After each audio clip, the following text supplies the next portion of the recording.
But that's not this. So just so the timekeeper knows, Mr. Gorman has 9 minutes, everybody else has 3. And with that, we will begin. Thank you. Good afternoon. My name is Ed Gorman, and I am the National Community Reinvestment Coalition's Chief Membership and Workforce Officer. NCRC is committed to protecting fair and equal access to credit, capital, and banking services for every American. On behalf of our CEO, John Taylor, NCRC's Board of Directors, and our 600-member community organizations, I thank the Federal Reserve for holding public hearings. American taxpayers will be watching to see if and how you actually use the information that the public has given you. At each of these meetings, Capital One's message to the American public has been the same. They actually expect us to thank them for becoming the 5th largest bank in the United States. Unfortunately for them, the American public's response has been just as clear. Thanks, Capital One, but no thanks. This is not a tale of two cities. Not one person appearing at any of these hearings, no one outside of Capital One, has ever said or even suggested to the Federal Reserve that the public benefits of this deal outweigh the systemic risk. These meetings are not about individual grants or individual partnerships. They're about a national risk that can only be offset by national benefits. Those risks are substantial. The benefits offered by Capital One are not. You therefore have a duty to deny Capital One and their bid to buy ING Direct. 75% of Capital One's net income comes from credit cards. That singular focus creates higher risk. Credit card consumer lending peaks when times are good, but profits collapse under the weight of economic stress when times are bad.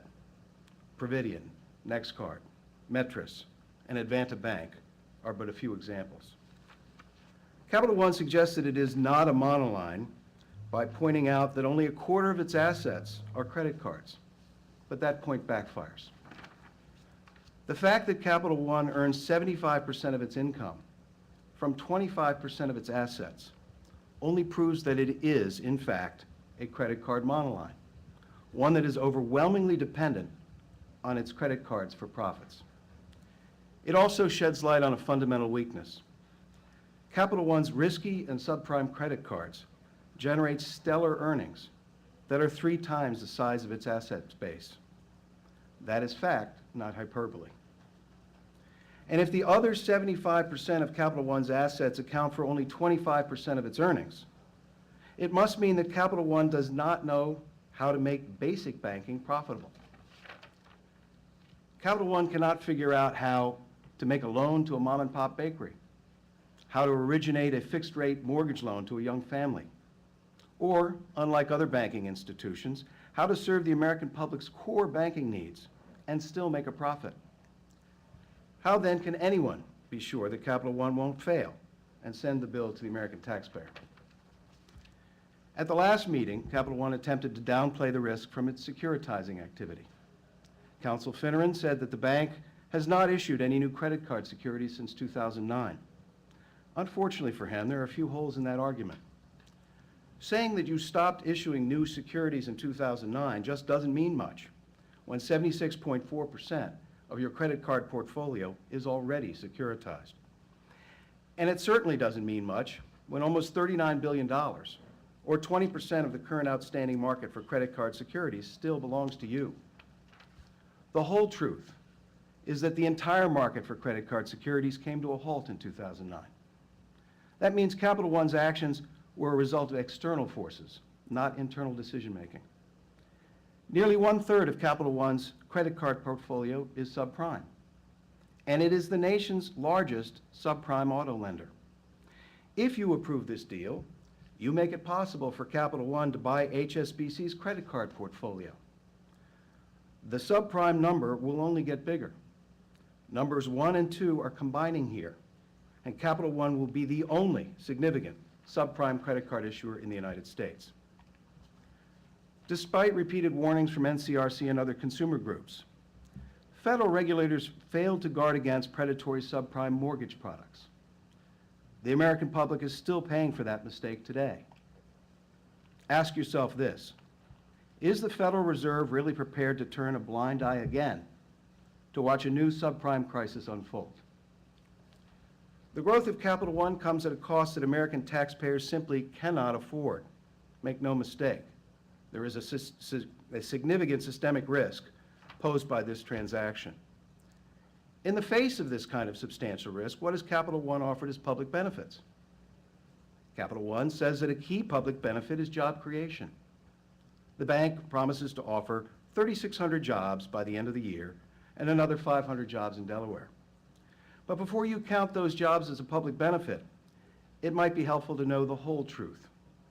Capital One has shed more than 6,200 jobs in its previous acquisitions, 72% more jobs than it promises right now.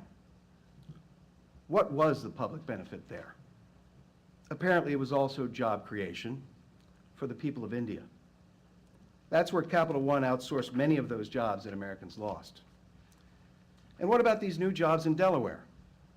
Capital One is getting $7.1 million from that state to create these positions.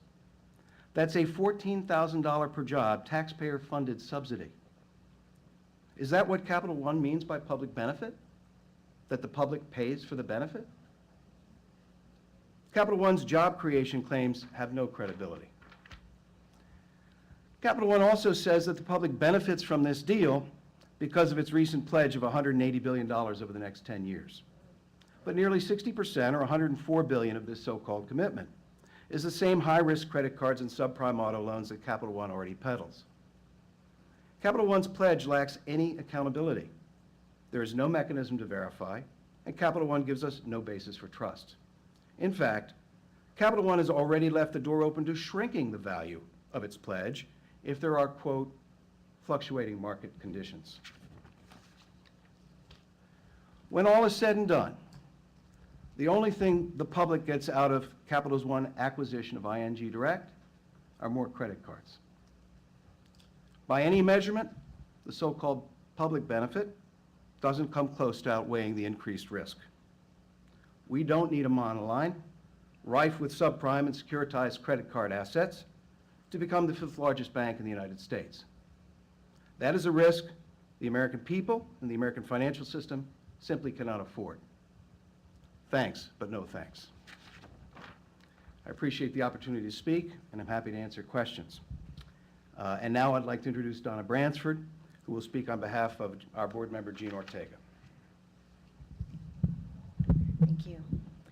Thank you for the opportunity to speak to you today about Capital One's proposed acquisition of ING Direct. I'm Donna Bransford. I'm a senior consultant for the National Committee of Responsive Philanthropy, and I'm providing a summary of the written testimony of Aaron Dorfman, who's NCRP's executive director. NCRP promotes philanthropy that serves the public good, is responsive to people and communities with the least wealth and opportunity, and is held accountable to the highest standards of integrity and openness. For 35 years, NCRP has served as the nation's only independent watchdog of the philanthropic sector. Capital One made philanthropy, a promise of $450 million over 10 years, a centerpiece for its legal argument that the proposed acquisition will produce public benefits that outweigh adverse effects. However, NCRP has serious concerns about the philanthropic track record of Capital One, and we have no confidence that the quantity, quality, or distribution of this philanthropic commitment will create public benefit to outweigh adverse risk of the acquisition.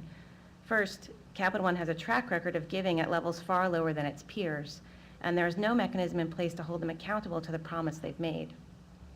The public has no reasonable assurance that Capital One will make good on its stated intent to give approximately $45 million per year for 10 years. From 2005, when Capital One first began acquiring other banks, to 2009, Capital One gave an average of less than $5 million per year. During that same time period, it decreased its annual giving each year. This is not the norm. NCRP's research shows that after acquisitions, financial institutions historically increase their philanthropic giving. Additionally, Capital One representatives have already started hedging on their commitment, suggesting that actual performance against the commitment will be contingent on the state of the economy. Second, the quality of giving by Capital One also ranks below that of similar financial institutions. NCRP encourages all foundations to provide at least 50% of grant dollars for the benefit of underserved communities, and at least 25% of grant dollars for high-impact strategies. From 2006 to 2008, Capital One's giving for underserved communities and for high-impact strategies was well below the mark. Other financial institutions perform much better. Citigroup, for example, exceeded NCRP's recommendations. Third, finally, Capital One's motivation for charity proves questionable based on the geographic distribution of its grants. Although Capital One does business in and advertises in all 50 states, tax documents show that only 3 grant recipients were headquartered outside the 5 states where it has banks. So fully 99% of its giving was in areas surrounding its banks, where it therefore received CRA credit. Capital One has chosen not to give elsewhere, suggesting that its giving has been based primarily on self-interest. Based on NCRP's assessment of Capital One's philanthropic track record, we urge the Federal Reserve to be highly skeptical of the public benefit that will result from philanthropy associated with this proposed acquisition. Anyone can make promises, but past actions are a far better predictor of future behavior. Thank you. Thank you. Hi, my name is Carrie Lung, and I'm testifying on behalf of Mid-Penn Housing. We're a nonprofit developer, owner, and manager of affordable housing in the Silicon Valley. Since our inception in 1970, Mid-Penn has developed over 6,500 units of affordable housing in San Francisco and Monterey Bay areas. We are ranked the 4th largest nonprofit housing developer in the country. As you know, California has a severe housing affordability crisis. We are the 2nd most expensive state in the nation for renters, and nearly 1/3 of our low and moderate income working households must spend more than half of their income just for housing. Providing affordable housing is essential to maintain a jobs-housing balance which drives our economy. Silicon Valley business leaders consistently cite the need for affordable housing as one of their top 3 priorities. Affordable housing also is the foundation for healthier households, better educated children, and more stable communities. Yet housing production in California is at historically low levels, and public subsidies for affordable housing have become very scarce. Fortunately, for those of us working in the San Francisco Bay Area, we have a long history of partnering with our local banks who continue to invest in our projects because it helps them comply with the Community Reinvestment Act. These banks have assisted us in 3 very important ways. They provide critically needed pre-development, construction, and permanent loans to our projects. They provide equity investments by purchasing our low-income housing tax credits. And they make grants from their foundations to support our tenant services and our economic development programs. So thanks to their CRA needs, the local banks we work with have aggressively competed to offer us the lowest possible interest rates and highest tax credit prices, resulting in private cash infusions to projects that have very limited public resources. As a result, Mid-Penn has maintained a robust pipeline despite the poor investment climate nationwide. We have over 500 units of housing in construction today. In contrast, we know that affordable housing projects that have been stalled or even canceled in other parts of the country where banks do not have to meet such CRA goals.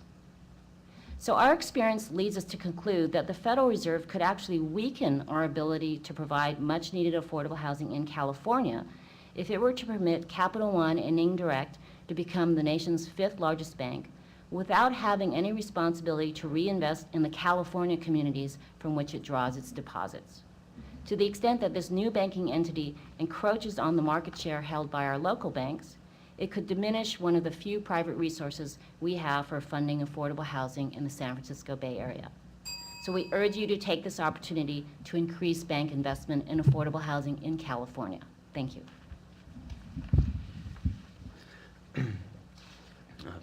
Good afternoon. I hate to be the one standing between you and your lunch, but I'll try to make it brief.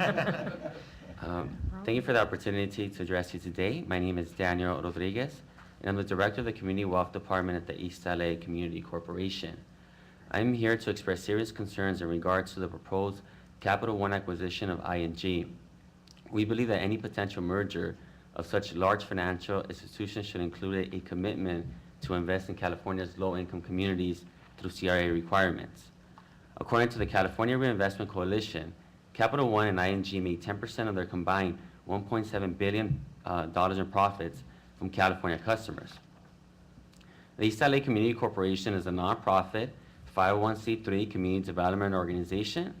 Founded in 1995, our mission is to advocate for social and economic justice within the communities of Boyle Heights and unincorporated East Los Angeles and the LA area. We accomplish this by building affordable housing, organizing local community residents to advocate on behalf of land use issues in our area, and by providing foreclosure prevention, first-time homebuyer, and asset and wealth building programs. We have provided foreclosure prevention services to over 700 families, and first-time homebuyer and wealth building services to over 2,000 families. Annually, we impact over 3,000 families through our programs and services. The Great Recession has caused a devastating loss in wealth, especially in low-income minority households. According to a recent Pew Research study, since 2007, Hispanic households have suffered a 60% loss in wealth, which have been primarily tied to their home equity value. In the state of California, 48% of foreclosures are attributed to Hispanic households, the highest of any group. To begin rebuilding these devastated communities, we must once again begin to reinvest within these areas. This is a great opportunity for Capital One to invest in the needs of the community they conduct business in, regardless of any acquisition of ING. At the East LA Community Corporation, we have experienced firsthand the benefits and impact that effective partnerships with financial institutions can have on our communities. This is exemplified by the 300 units of affordable housing that we have developed and the additional 200 units that we currently have in construction. By working with these large financial institutions, we have developed innovative match savings programs, financial coaching programs. We have helped families in need of mortgage assistance and have helped other families achieve the dream of home ownership. Capital One has not engaged our community or organization in developing or implementing any type of innovative program, but we will welcome them to do so, once again, regardless of any ING acquisition, since they do have a presence here in the state of California. We strongly recommend that any potential merger between these two financial institutions should be accompanied by a strong commitment to invest in California's low-income communities. We encourage Capital One to develop innovative ways to increase access to increase access to responsible small business and mortgage lending products. Thank you for your time. Thank you very much. Any questions for this panel? Actually, I do. Yeah, I go have ahead. one question for Mr. Gorman. You raised the concern that Capital One's heavy reliance on credit cards as a source of income poses a systemic risk. And I guess I'm wondering, given that this business model, using this business model, they weathered the storm of the recent financial crisis. I'm wondering what you're forecasting will happen in the future that will lead to a different outcome. Well, thanks for the question. I think the concern that the Federal Reserve should have here is that we've just come through a crisis that came about because of the subprime mortgage market imploding, following the rest of the market following that.